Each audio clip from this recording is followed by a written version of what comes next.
Торжественным маршем под прощание славянки проходят будущие офицеры. Так начинается новая страница в истории одного из старейших учебных заведений региона – Северокавказского Суворовского военного училища. В праздничной обстановке курсантам передают копию боевого знамени Краснодарского училища. Полотно к древку крепят бывшие суворовцы. Среди них и герой России, генерал-полковник Владимир Булгаков. Вряд ли можно назвать какие-то учебные заведения, или их слишком немного, чтобы так передавались и жили традиции, которые были созданы в суворовских училищах.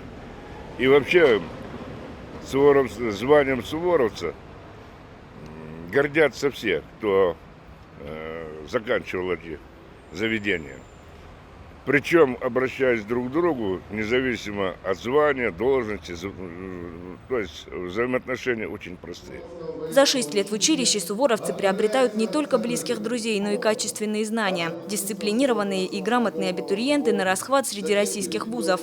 Помимо военной выправки, у юных курсантов есть еще одно отличие. Каждый из них четко знал, кем он станет в будущем. Это было мое решение. Сначала родители не хотели, но потом я им очень благодарен, они поддержали меня. Конечно, сначала было очень тяжело и мне, и им приходилось даже иногда плакать. Но теперь, я думаю, все довольны, и я, и родители. Я с самого начала, когда еще был маленьким, хотел в армию.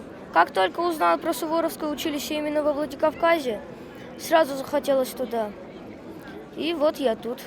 Хочу стать, как и все, генералом. Желающих поступить в Суворовское, как и прежде, очень много. В этом году набрали мальчишек в 6 и 7 классы. Отбор прошли далеко не все. На одно место претендовали сразу 5 человек. В итоге приняли 55 курсантов. Всего же в этом году за парты сядут 238 школьников. Начальник училища Руслан Тавитов отмечает, штат планируется увеличить. С возрождением прежнего статуса сейчас прорабатываются вопросы как руководством округа, так и руководством Министерства обороны. И подыскивается подходящее здание для строительства или реконструкции корпусов для того, чтобы мы могли развернуться в полном штате до 560 человек.